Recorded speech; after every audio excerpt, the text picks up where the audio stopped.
Asimismo, las figuras de los druidas han estado siempre revestidas con una aureola de misterio al ser conocedores de los secretos de la naturaleza y de extraños conjuros.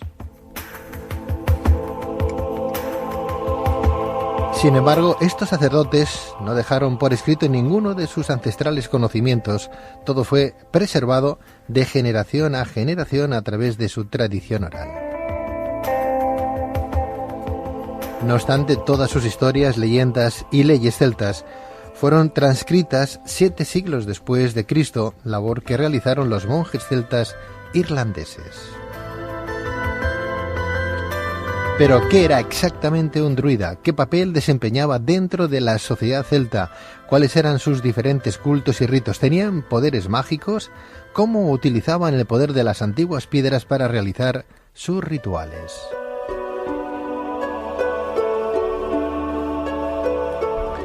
Para responder a estas y otras cuestiones contamos con varios expertos, como don Jesús Ávila Granados, periodista, escritor, experto en druidas celtas y autor del libro La mitología celta.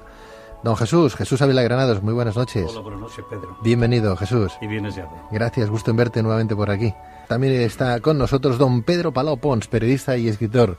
Pedro Palau, muy buenas noches. ¿Qué tal? Buenas noches. Bienvenido, Pedro. Muchas gracias. Bueno, más importantes caballeros esta noche. Don José Alberto García, investigador e historiador. Doctor José Alberto García, muy buenas noches. Buenas noches, Pedro y compañía. Bueno, una pregunta que os hago a nivel general, para empezar, una pregunta para los tres. ¿De dónde procede la palabra druida y cuál es su significado?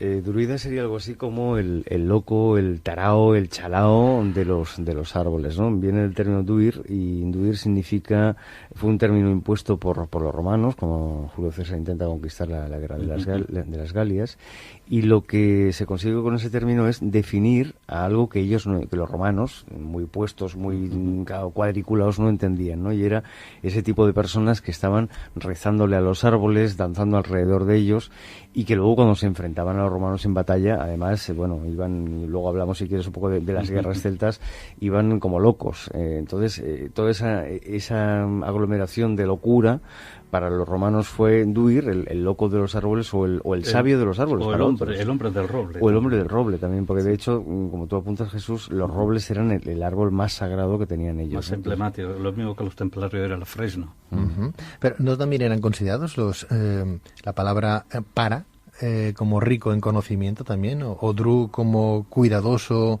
a fondo, persona que tiene conocimiento? Sí, pero eso fue del otro lado. O sea, a ver, digamos que el término del dominante romano, druid, es despectivo, a pesar de que ellos a sí mismos se llamaban druidas. Luego, a partir de que se establece todas las cofradías de monjes que van poco a poco evangelizando Irlanda, empiezan a cambiar la torna, ¿no? Es decir, cambiar la torna, decir, bueno, los druidas eran monjes, como nosotros, eran maestros espirituales, y entonces empieza a cambiar el concepto de druida en el sentido de sabio.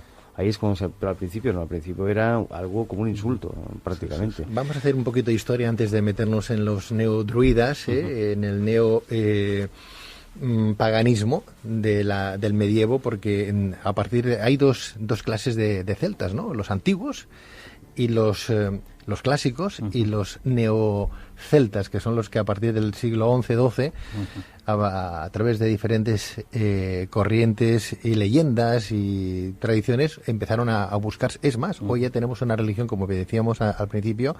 Bueno, pues vamos a hablar de esos orígenes. ¿Quién fue el que le puso nombre a los druidas? ¿Julio César? Julio César lo que le tenía era un pánico atroz a la sabiduría de los druidas. Le tenía mucho más miedo a los druidas que no al hacha de doble filo de los ejércitos de los galos, ¿no? Y entonces, como ha pasado en el Cantábrico, en las tribus cántabras, que estuvieron luchando, por ejemplo, en la Braña de los Tejos, que murieron degollados 25 druidas allí. Lo primero que Octavio Augusto, que hizo el mismo papel que Julio César en las Galias, aquí en Hispania, Octavio Augusto no tuvo la más mínima compasión con los celtas, y degolló a 25 druidas allí en el Valle de la Liébana, en la Braña de los Tejos. Todavía se conserva la calzada que lleva hasta lo más alto de lo que es la Braña, que es el lugar donde van el pasto del ganado, que es un bosque precisamente de tejos. Si le ponemos fecha a los druidas, a los celtas, podríamos ponerles un dato histórico. Sí, hablamos de 200 antes de Cristo, pero Sí, podría no, estar o en esa fecha o anterior. Se remonta más, muchísimo más sí. anterior. Fueron en el siglo X antes de Cristo, cuando entran en la península ibérica. Claro. Lo que pasa es que hay un punto que, por ejemplo, ya sabemos que los egipcios tienen la culpa de todo, ¿eh? por alusiones, pero fíjate que, Pedro, la diferencia, por ejemplo, de los romanos cuando se enfrentan a Egipto, es que en Egipto es una única nación, ¿vale? Cuando se enfrentan a los celtas son 50 y pico tribus desorganizadas, con caudillos, con jefecillos, o sea, no hay una nación celta. Ahora, en el siglo XXI hablamos de las naciones celtas como si hubiera habido una, ¿no? Realmente solo hubo un celta que fue capaz de agruparlos a todos, que fue el rey del sol, llamado rey del sol, fue Vercingetorix, que acabó, pobrecito, esclavizado por los romanos. Pero claro, el problema que tenían los romanos es que luchaban, como tú decías, en Hispania, en la Galia, Estaban muy dispersos. Claro, muy dispersos, entonces era un descontrol increíble. Entonces no hay una... O sea, en el siglo X ya tenemos celtas, pero es que ellos asimismos, el término keltoi, que es un poco el origen de la palabra celta, que viene del término keltoi, no... Eran de los griegos. Exacto. Pero era una palabra despectiva. Exacto. Como gente sanguinaria. Efectivamente, bestias. Para ellos eran bestias. Sí, sanguinarios, y no tenían la más mínima escrúpulo, ¿no? Ni compasión con lo... Y era al revés. Eran precisamente, primero fueron las legiones romanas y segundo el cristianismo, los grandes verdugos de la civilización celta. En la península ibérica había más de 50 tribus, que como tú dices muy bien, Pedro, y estaban localizados no solamente en el norte, también en la meseta central e incluso en Granada, en mi tierra, hubo celtas. Hasta ahí abajo. Hasta ahí abajo estuvieron, porque había una montaña sagrada que era la sierra de Sierra Elvira, en el corazón de la Vega de Granada. Claro, es que generalmente yo creo que hay un poco de... El error es pensar que el mundo celta es solamente lo que es Bretaña, ¿no? Siempre se relaciona con eso. O Bretaña, Francia, ¿no? Gales también, ¿no? Sí, pero claro, fíjate, es que era mucho más amplio. Entonces, ¿por qué? Como tú decías, los celtas eran comerciantes, además de guerreros, o sea, y había un montón de una estructura social bestial. Pero los griegos, cuando entran, el primer contacto que tienen los griegos con un druida, lo reconocen como keltoi, como lo decías tú, ¿no? Como algo extraño, como algo, pues como antes se hablaba de los bárbaros, por ejemplo, ¿no? O los hiperbóreos, los que estaban más allá o fuera de la civilización. Entonces, claro, el problema que tienen es que hay tantas tribus distintas, que al final se les agrupa a todos en un mismo patrón, pero no eran todos exactamente iguales, cada uno tenía su idiosincrasia, a pesar de que casi todos compartían ese aspecto común que era el druida, ¿no? Un poco el druida que podía ser el sacerdote, mago, chamán, etcétera. Es curioso, entonces lo situamos en la parte norte, en la parte central, en la parte occidental, Portugal, Extremadura, y en Extremadura, que incluso llega a tocar a Andalucía, porque el castro de Capote, que hace frontera en la Baja Extremadura con la provincia de Huelva, es uno de los castros más importantes, que puede rivalizar con el de Coaña en el occidente de Asturias. Pero ellos son genuinos de Gales, de Bretaña, ¿no? De las islas. No. El origen de los celtas viene del corazón de Europa, en el centro de Europa, precisamente en los Alpes, en el lago de Hallstatt, en Austria, es donde nace la primera embrión de la cultura celta. Estamos hablando de hace 3.500 años. ¿Estáis de acuerdo el resto? Sí. Sí, por supuesto. 3.500 años. Y se dedicaban fundamentalmente a la extracción de la sal. De ahí viene el nombre actual de la ciudad de Salzburgo, la ciudad de la sal en Austria. Entonces eso se fue extendiendo poco a poco, llegaron incluso a la península de Anatolia en Turquía, de ahí viene la torre gálata, de los celtas gálatas, en Estambul. Y bueno, desde los confines de Anatolia hasta Portugal y desde Gales hasta casi la isla de Malta. La civilización celta se ha caracterizado por ser, digamos, el primer embrión de lo que podríamos decir la unidad europea. O sea que esos celtas primigenios tenían algo que ver con la Alemania que hoy conocemos, por la zona. Gran parte de Alemania. Incluso más atrás. Permíteme que haga un pequeño paralelismo, porque, claro, en el medievo lucharon cuando la leyenda del rey Arturo, ¿verdad? Es una fantasía más que otra cosa, ¿no? Pero si nos remontamos al siglo X, al siglo XI, cuando Bretaña lucha con los sajones, estamos viendo que Bretaña serían los celtas de Gales y de Bretaña en sí, y luchan con los sajones, que no dejan de ser alemanes. Los sajones eran tribus, eran poblados que venían de esa población pero fíjate de Alemania. O sea que estamos hablando de más o menos los mismos celtas, ¿verdad? Unos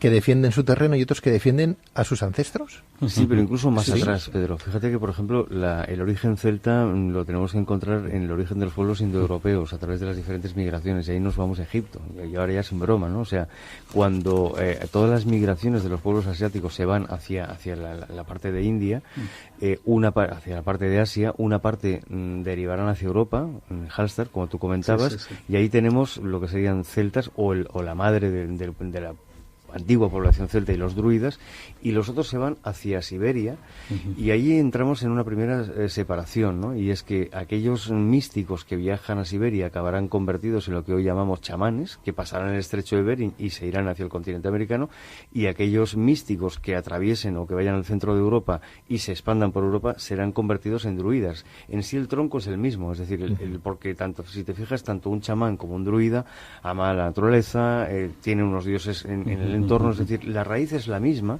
y aquí tendríamos que entrar en otra raíz, que yo creo que aquí José Alberto puede apuntar más que yo, que sería un poco la raíz de los gypsyn, o los supuestos gitanos, que teóricamente eran los supuestos egipcios que migran. No sé si iríamos por ahí, o sea, yo no sé hasta qué punto podríamos incluso ir más atrás y entroncar la cultura primigenia de los más primigenios celtas con los egipcios. Aprovecho, gracias Pedro, esto para ver una cierta similitud en su organización, en su conocimiento, en sus especializaciones tan curiosas y tan drásticas con los antiguos, la casta sacerdotal egipcia, ¿no?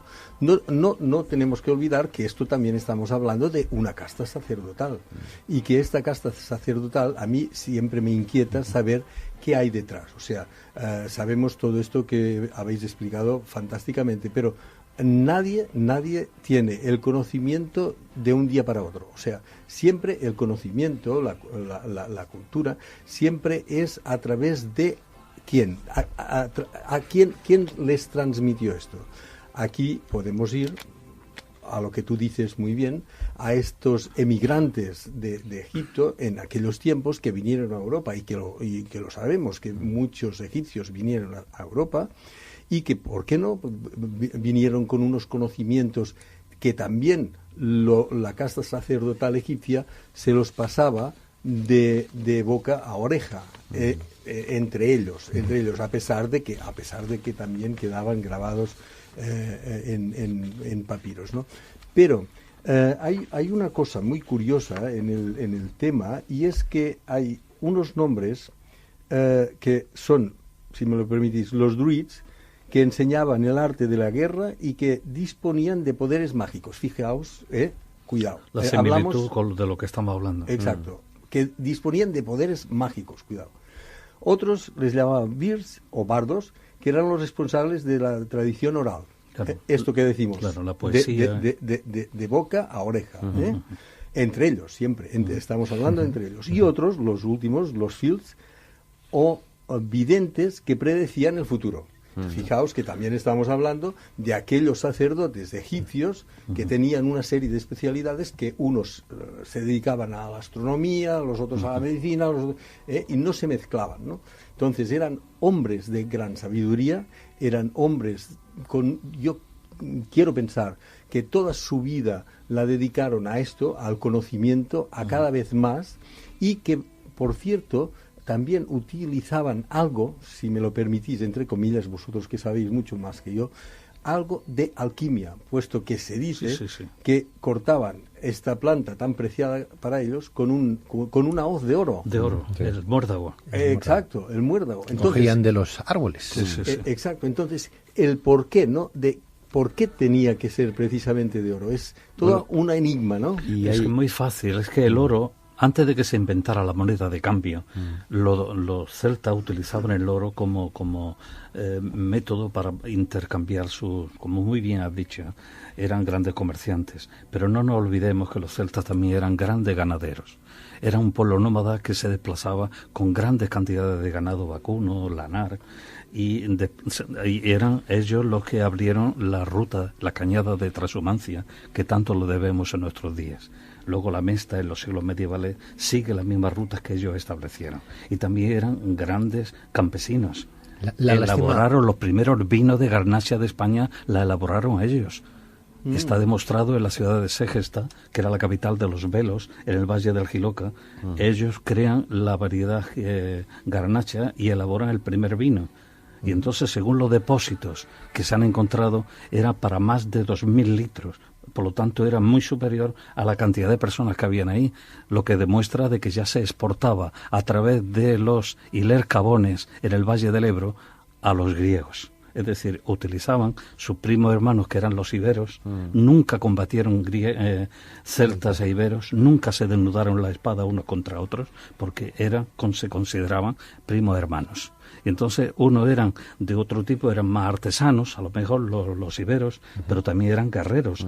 Los hilergetas de Indíbil y Mandonio, los hilercabones del Valle del Ebro, y entonces utilizaron precisamente los celtas del interior a estos primos hermanos, que son los hilercabones, para exportar sus productos. No olvidemos, decís que eran nómadas, que también eran transhumantes, que cuidaban y pastoreaban, ¿no? Pero que también era un pueblo fornido, era guerrero. Es más, ellos querían en la transmutación de las almas y decían que cuando a un guerrero le cortaban la cabeza, el alma de aquel guerrero iba a otro cuerpo de otro celta, ¿no? Es más, conservaban las cabezas. Sí. Importante eso, o sea, que también era un pueblo guerrero y con unos rituales algo sanguinarios. Fíjate, por ejemplo, al respecto de las cabezas, ¿no? Una acotación para que veas la importancia de por qué traspasa el tema guerrero, ¿no? Los celtas jugaban mucho. Yo creo que si hubieran estado hoy, los guerreros celtas serían expertos en marketing, porque dominaban los efectos especiales.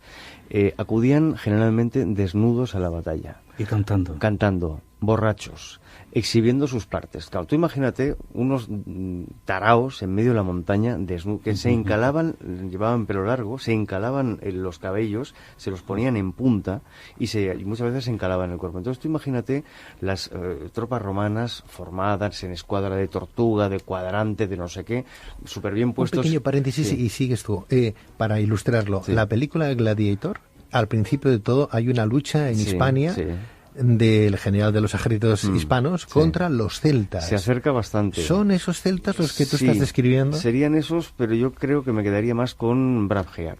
Por ejemplo, ahí sí. O sea, más bestia todavía, ¿sabes? Porque quizá el humor... Hay una escena, un fragmento de una escena donde todos los luchadores de Balance se levantan la faldita de cuadros y enseñan su trasero a los romanos. Bueno, pues esas animaladas, eso es poco comparado con lo que podían hacer los guerreros celtas. Porque además, perdona, no creían en el dolor. Es decir, los druidas se encargaban de prepararles pócimas para que cogieran unos estados modificados de la conciencia increíbles, con lo cual no es que no hubiera dolor, es que iban, no te diré anestesiados, pero sí iban muy colocados a la batalla. Y luego tenían la segunda parte, y era, no pasa nada si mueres en batalla, porque tendrás el paraíso, ¿no? Tendrás el Valhalla. Entonces, en ese el Valhalla, famoso que también aparece en la mitología del centro de Europa, allí vas a ser feliz, entonces no te preocupes. Y al respecto de las cabezas, eso es una tradición que también la vemos dentro de la línea teutónica. Ellos, a más cabezas, ellos consideraban que, y aquí entraríamos un poco en el ritual de la triple muerte celta, ¿no? Es decir, ellos consideraban que el valor estaba en la cabeza, estaba en el corazón y también podía estar a lo mejor en las manos, ¿no? Entonces hay muchas tumbas que se han encontrado de cuerpo por una parte, cabeza por otra. Y una forma de demostrar el valor de un guerrero celta era cortar las cabezas de sus enemigos, colgarlas en los arneses de su caballo y cuando llegaba a la aldea exponer esas cabezas clavadas en diferentes lanzas, digamos, a modo de recibidor. Pero no para asustar, sino para decir, ¿veis qué valiente soy? ¿Cuántas cabezas tengo aquí adornando mi choza? Pero ellos cortaban cabezas, pero es que los romanos crucificaban. También, claro. Es que tenemos que darnos cuenta de la cosa. Cada uno tenía que defender Bueno, y nosotros ya hemos inventado un microondas, sí, en serio, capaz o sea, salvajes somos todos. Pero antes decías tú una cosa muy interesante también, que era, hablando de la película de Gladiator. Sí. Al principio la batalla estaba en las puertas de la actual ciudad de Viena, es decir, en el centro de Europa, y era el megollo precisamente de la cultura celta. Cuando se ve que le corta la cabeza a aquel emisario y vuelve, y entonces dice Máximo, que era el general del ejército, tenemos que combatir. Porque claro, nos han mandado al emisario decapitado. Eso eran los verdaderos celtas. Estamos hablando de la época de Marco Aurelio, en el siglo II después de Cristo. Es curioso porque en esa época después llega Plinio el Viejo, que empieza a escribir y a hablar sobre los celtas, porque no nos dejaron un legado histórico escrito, y era de tradición oral, ¿no? Él llega a decir, Plinio el Viejo, creo entender, corregirme si estoy equivocado, que tuvieron que besar algo la cultura helénica a los griegos y la romana para que quedara algo de su cultura, porque si no se hubiera perdido absolutamente todo. Es más, los neoceltas del día de hoy, los que llegaron en el siglo X-XI, se han acogido a esas posibles escrituras romanas y griegas, que eran hechos históricos contados por Plinio el Viejo y otros, para que supieran algo de los celtas. Si no, no hubiéramos conocido absolutamente nada. Es así, ¿no? Sí, es así porque ellos no creían en la escritura. Es decir, los celtas, dentro de la agrupación celta, los bardos eran los que perpetuaban la tradición.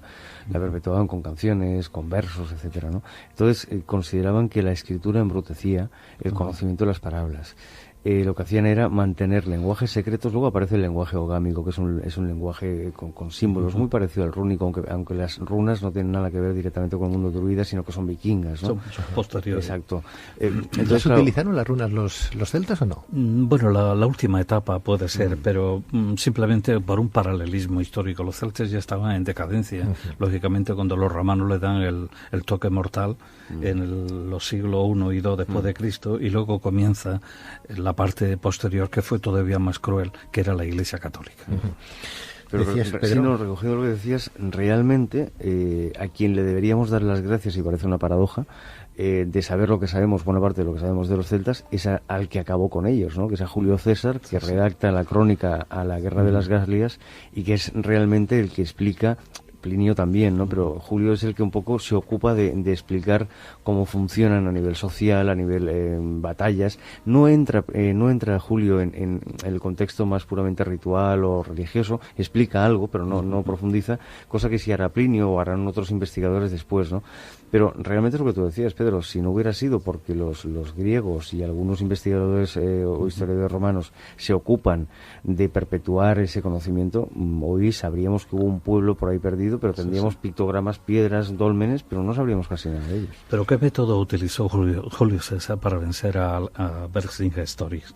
Hay que ver un poco el arqueódromo de Bonn en la Borgoña para darnos cuenta cómo estaba situada la escena de la batalla. La ciudad de Alesia, en lugar de estar, digamos, protegida por una muralla, la muralla la construyen los romanos mirando para afuera, porque sabían muy bien que los defensores no tenían ninguna posibilidad de escapatoria. Entonces, la muralla está puesta mirando con los soldados romanos al exterior para que ninguna otra tribu celta de los galos viniesen a salvar a la ciudad, que estaba completamente asfixiada por las legiones romanas. Pero para eso, anteriormente, a él entra en contacto con una serie de tribus de Auvernia, donde está el macizo central. Eso hay que seguirlo y ver que todavía hay todos los druidas de nuestros días con la vara de avellano y cómo van descubriendo lugares de agua. Yo lo he visto también, utilizan también las varillas de cobre, ¿no? Pues son gente que sigue muy de cerca la civilización celta, ¿no? La civilización de la Galia interior, ¿no? Bueno, a mí me encanta, si me lo permitís, encanta de esta historia, ¿no? De la historia de los druidas, me encanta la gran pasión que tenían ellos por todo lo natural, la madre tierra, la vegetación.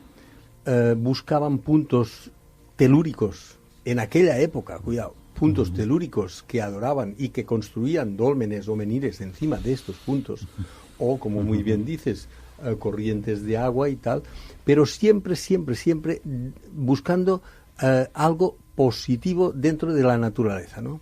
Claro, esto a mí me admira pensar que en aquella época que no tenían los conocimientos, supuestamente no tenían los conocimientos que tenemos nosotros, ya hiciesen uso extenso de estas cosas que nosotros, en nuestros días, parece que las vamos descubriendo ahora, ¿no? Que poco a poco, pero sin embargo ellos ya las conocían, las respetaban y las usaban para el bien. Es que hay un punto en esto que comentas, José Alberto, y es el uso de los pequeños dólmenes. Es decir, todos pensamos, cuando hablamos de dólmenes, en grandes construcciones, que también las hubo por parte de los celtas, que aprovecharon otras que había de antes incluso, pero algo que tenían los druidas era lo que hoy se conoce como acupuntura de la tierra. Es decir, los druidas como tales no tenían templos, a diferencia, por ejemplo, de otras culturas en que se han erigido templos. El templo de un druida era el claro de bosque, un claro de bosque generalmente de robles, porque era su árbol más sagrado.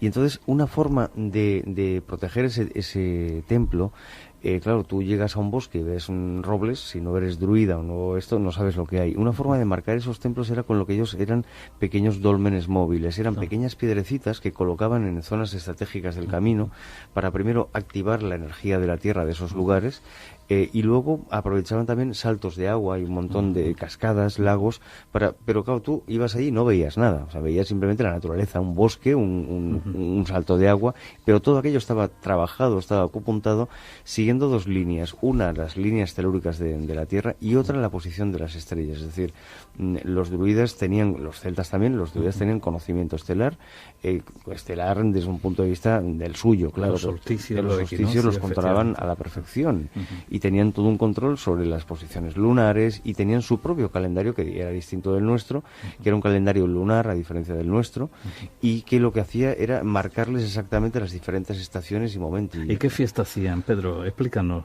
¿Qué Bueno, fiesta hacían? hacían algo tan raro y tan curioso como iniciar a los nuevos druidas, por una parte, ¿no? Es decir, los Amauro, efectivamente. A los Andar. Los Andar eran los hijos de los druidas, los hijos, era el nombre que recibían, no es que fueran hijos de sangre de ellos, ni adoptados por ellos, y esos Andaurs podían ser o bien enterrados en esa noche del 31 del 31 de octubre al 1 de noviembre, enterrados para renacer con el nuevo día, o bien encerrados en pieles de animal, de animal, colgados de un roble boca abajo y aguantando toda la noche allá. Y entonces, cuando llegaba el primer día, que sería para nosotros el día 1 de noviembre, rasgaban la piel, y entonces nacía esa persona. Se había muerto durante la noche como ser humano vulgar y nacía por la mañana como futuro druida. Háblanos de otro ritual, el de los toros blancos, por favor, debajo de los robles. Bueno, ese era... No, explícalo. Sí. Yo quería haber explicado también lo del odre y haber el enterramiento, ¿no? Pues no te prives, ya lo he explicado Jesús. muy bien. Es decir, que muy bien dicho, efectivamente, que el Andaurs, cuando pasaba esa prueba, bien el haber sido enterrado y rodeado por un círculo de fuego, entonces había pasado una noche, claro, defendiéndose contra la alimaña y contra el frío y todo, ¿no? Y luego la otra prueba era ya la definitiva. Ella amanecía, caía al suelo, le dejaban solo el espacio suficiente para poder respirar, y entonces ese nacimiento de un útero de piel, ¿no? Nacía ya como un druida. Pero cuidado, nacía como druida, como dice Jesús, pero eso significaba que tenía por delante un montón de años de aprendizaje. Claro. Es decir, el Andaur... Eso no se hacía de la noche a la mañana, claro. Para llegar a esa prueba ya habían tenido que hacer una serie de preparativos. No obstante, es curioso, habláis del fuego, pero no era uno de sus elementos importantes que ellos de alguna manera adoraban, porque ellos... tenían constancia del cielo, de la tierra y del agua, pero no se habla del fuego. El fuego era purificador para ellos. Sí, pero no hablan de ellos, no es un elemento desencadenante. Para ellos lo más importante es la tierra, el agua y el cielo. Hay dos formas, Pedro, de enterramiento. Primero era la inhumación y luego la incineración. El primero me refiero a la primera etapa desde el siglo X antes de Cristo hasta el siglo VI antes de Cristo. Simplemente los enterramientos se llevan a cabo de forma de inhumación normales, pero a partir del siglo V antes de Cristo hasta ya la llegada de los romanos es la incineración. Y entonces es cuando interviene el fuego purificador, que luego más tarde los vikingos lo utilizan como herencia celta, cuando a un jefe de un caudillo en el barco, en el dracar, queman con flecha incendiaria el barco y se hunde en el abismo del mar. Entonces esa es otra forma. Pero el fuego ya lo conocemos desde mucho tiempo anterior. Recordemos a Zaratustra. Dejarme que haga un poco de historia. Vamos a seguir hablando de los druidas. Vamos a poner un poquito puntos ahora y seguidos sobre pequeños matices. Vamos a decir que eran responsables de los sacrificios religiosos y se les veía como mediadores entre los hombres y los dioses. Al mismo tiempo eran jueces, profesores, y se ocupaban de la historia y de la civilización de las culturas celtas. Era una especie de icono al que siempre se respetaba. Estoy sacando extractos de lo que vais diciendo. Hablamos de los druidas. Decía también José de Alberto que se podían diferenciar tenían 3 funciones estos druidas: los druids, que enseñaban el arte de la guerra y que disponían de poderes mágicos; los druids; los bairs o bardos, que eran responsables de la tradición oral; y los filids o videntes, que predecían el futuro. Más cosas. Probablemente disponían de edificios de madera que no han pasado a nuestros días, evidentemente por lo que está claro. Según las fuentes originales, a menudo celebraban sus ritos en claros de los bosques cercanos a manantiales o pozos naturales, como decía Pedro Palau. Los celtas adoraban a las piedras, otorgándoles un carácter sagrado a piedras como los menires o los dólmenes, que tienen un carácter funerario, como también decía nuestro buen amigo, ¿no? Sí.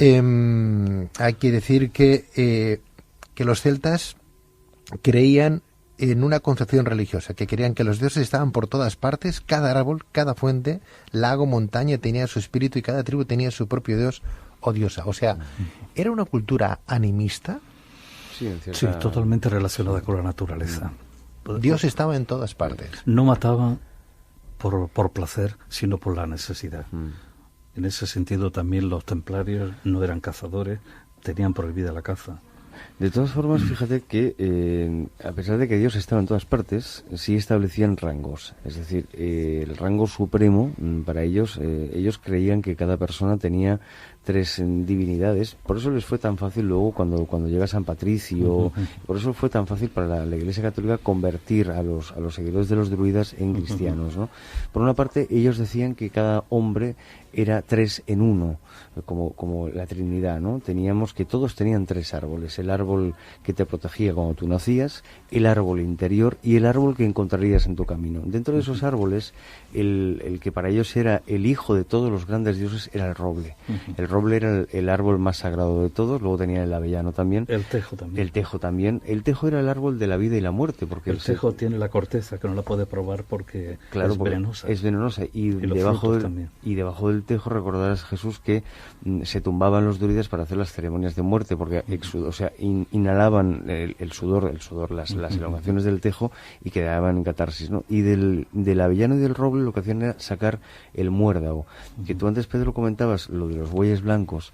Las ceremonias de los bueyes blancos vienen un poco a colación con lo del muérdago. Es decir, en el año nuevo celta, en este caso ahora Xamain, 30 de octubre, ellos lo que hacían era recoger el muérdago, que el muérdago no es más que una planta parásita que sale en parasitaria. Pero lo utilizaban como nosotros la aspirina, es decir, el muérdago lo utilizaban para todo, para bendecir las casas, los ganados, como medicina, como elemento alucinógeno, y era recogido en carros. Tenían unos bueyes especiales, blancos, que habían sido, digamos, criados desde pequeños para ser santificados y para esa misión, y lo que hacían era tirar de unas carretas donde los druidas que recogían con la hoz de oro, iban cortando las ramitas de muérdago, las tiraban al carro, y luego de ese carro se iba repartiendo el muérdago, no como hacemos ahora en Navidad, que regalamos la plantita de la suerte, porque era muy sagrado como para hacerlo así, pero sí se daban pequeñas porciones de muérdago a la gente, a las aldeas, para que tuvieran buena suerte.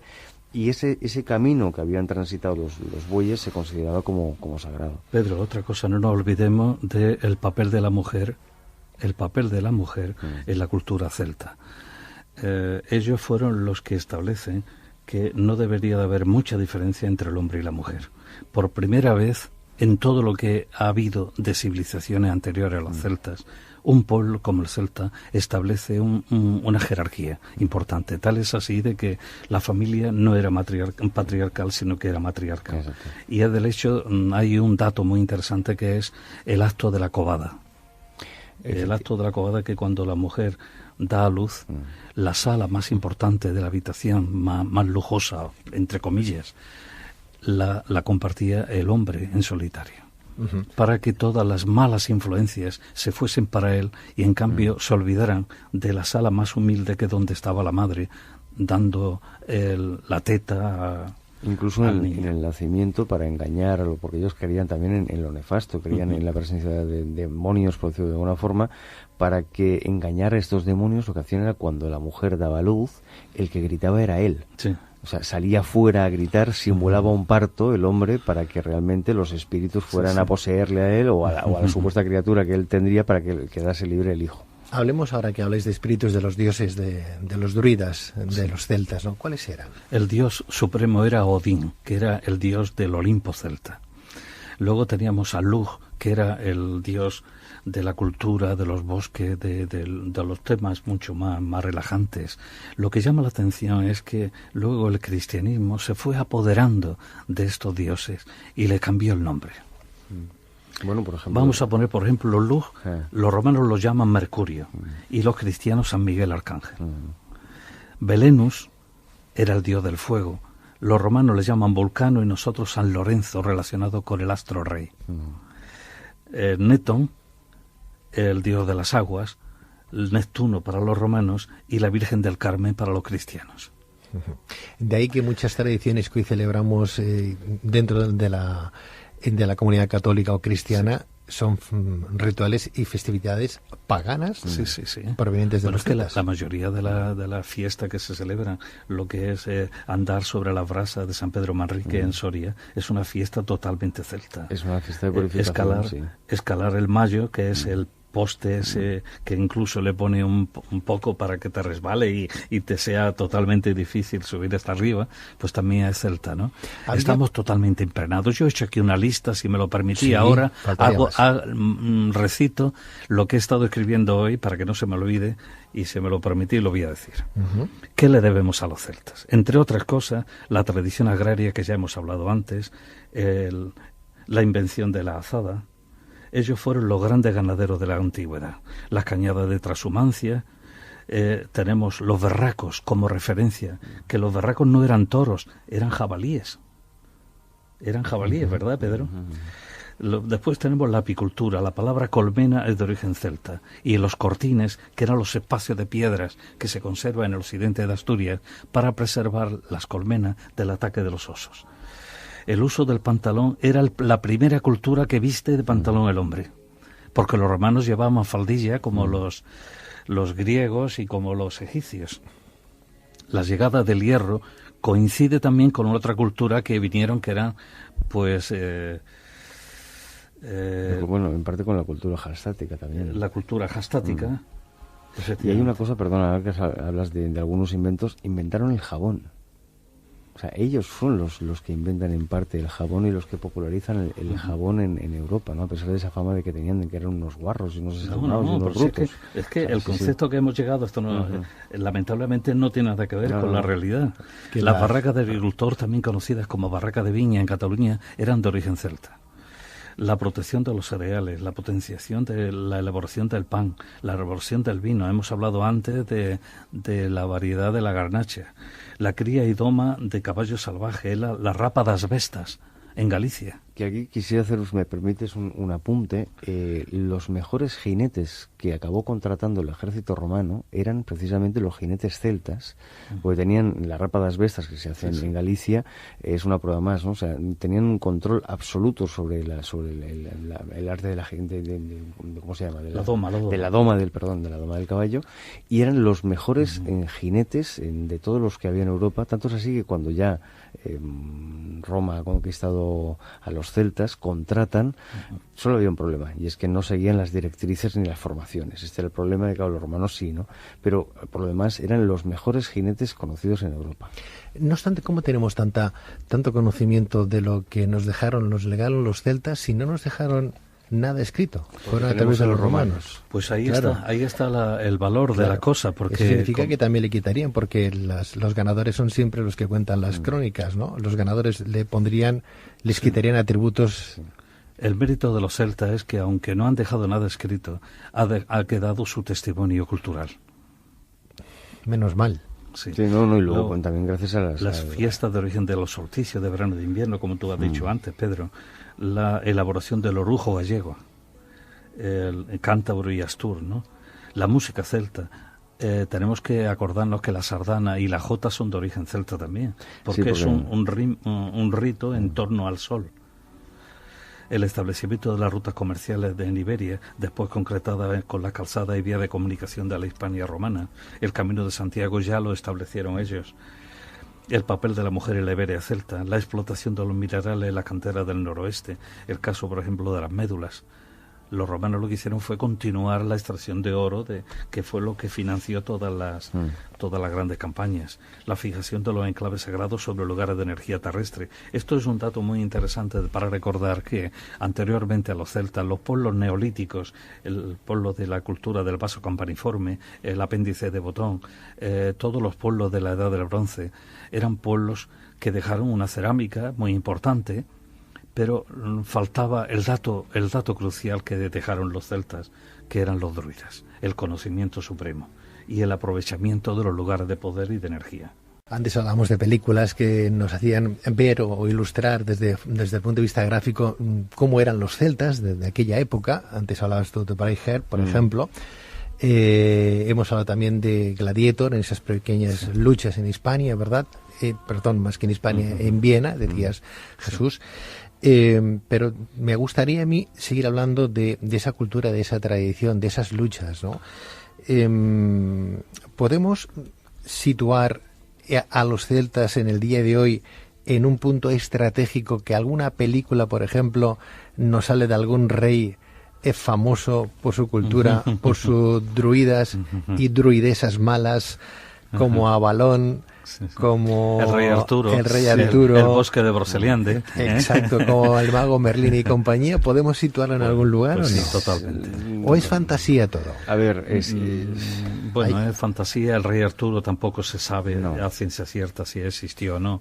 Lo que sí tenemos es un enclave geográfico muy bien determinado, que es un lugar mágico por excelencia, como el corazón de la región de la antigua Armórica, que se corresponde con la Bretaña actual, es decir, el bosque de Broceliande, un lugar en donde hay pues esas marismas que tú dices, hay lago de agua negra, hay castillos, hay construcciones megalíticas, hay fuentes como la de Benetton, que es donde el druida curaba a todos los enfermos con un agua que no llega a través de la superficie, sino debajo de la superficie. ¿Eso sería Avalón?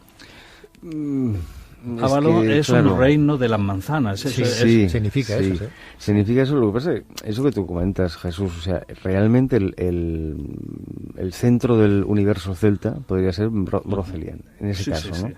La tradición artúrica es después. Es decir, la tradición artúrica teóricamente nos recoge la mitología celta de aquel tiempo y nos intenta actualizar un poco los mitos celtas, pero yo me quedo con el concepto de que es mitología y que es una creación, ¿no? Una creación ya en esa época mucho más medieval, o sea, mucho más tardía del puro mundo celta, ¿no? Yo buscaría, otro reino de Avalón en la península ibérica, que sería el Matarraña. Sí, no nos vayamos de esa situación porque creo que ilustra mucho la película, Arturo, el mago Merlín.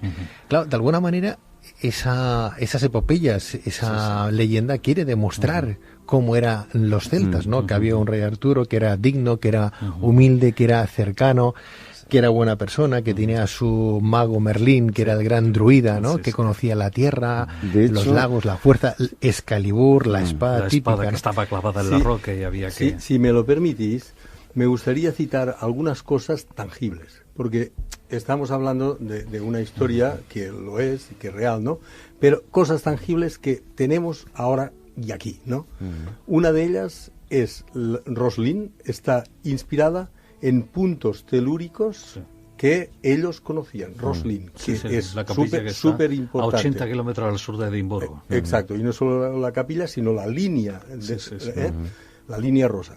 Otra cosa, aquí en España, y invito a hacerlo, a visitarlo porque es extraordinario. El cañón de Río Lobos, efectivamente. hay una cueva que le llamamos la Madre Tierra, que después esta cueva la usaron ellos para hacer este ritual, porque en el interior hay una subcueva donde se ponía el novicio, vamos a decir, ¿no? Para después hacerlo druida. Y esta cueva aún existe y se puede visitar, es un sitio magnífico. Enfrente mismo del ábside de la iglesia de San Bartolomé, que después lo heredaron los templarios. Los templarios siguieron usando esta tradición, que el novicio tenía que estar 40 días dentro hasta que lo sacaban y entonces lo cruzaban como templario, ¿no? Además, los templarios establecen que el cañón de Río Lobos, y concretamente la ermita de San Bartolomé, era el epicentro de la península ibérica. La misma distancia hay desde el cañón de Río Lobo hasta el Cabo de Creus, como desde el cañón de Río Lobo hasta Finisterre. Es equidistante, perfecto. 527 kilómetros. Antes de marchar, que ya tenemos que poner punto y final, ¿tenían poderes mágicos? Rápido. Sí, ¿no? Sí, poderes mágicos tenían. No como lo entendemos hoy, pero sí cultivaban todo lo que era el conocimiento interior, se ayudaban mucho de tenían la facultad de aparecerse y desaparecerse, de convertirse en hombres invisibles, como se puede leer en mucha literatura, ¿no? De transformarse en animales o en plantas. Sí, bajo un estado modificado de la conciencia, pero no desde un punto de vista físico. O sea, desde el punto de vista espiritual, sí. No, desde el como punto de los vista chamanes. como los chamanes, entrar en trance y comportarse como uno de los animales sagrados que ellos tenían, sí, pero eran hombres, no eran... El buitre, podríamos decir que era un animal sagrado para ellos, como el búho también, y también el lobo, Bueno, los druidas esta noche en Luces a la Oscuridad con nuestros expertos en esta materia del conocimiento. Hoy quedan druidas todavía, solamente hay que visitar un poco Galicia, por ejemplo, y darse cuenta que esas grandes queimadas, ¿verdad?, que hacen algunos druidas, dicen que son druidas y que siguen esa tradición neodruídica, ¿verdad? Lo que llama la atención también es que ahora se ha demostrado que Stonehenge era un lugar en donde la gente venía a curarse, era un centro de sanación. Sí. Pero no era de ellos, era anterior. No, es anterior, pero luego muy bien utilizado por los druidas. Bueno, pues quiero agradecer a Jesús Ávila Granados, periodista y escritor, experto en druidas celtas y autor del libro La mitología celta, su presencia en Luces a la Oscuridad. Jesús, muchas gracias, Pedro. Gracias a ti. Otro día hablaremos del Matarraña, que conoces perfectamente. Sí, yo he establecido que pienso de que ese hubiese sido muy bien un reino de Avalón aquí en la península ibérica. Jesús, muchas gracias. Pedro Palau Pons, gracias, periodista y escritor. Recuérdame el libro. Druidas, los magos del bosque. Con la editorial Temas de hoy. Gracias, Pedro. Gracias. Alberto, doctor José Alberto García, egiptólogo, gracias. A vosotros, ha sido un placer como siempre. Gracias y muy buenas noches. Buenas noches.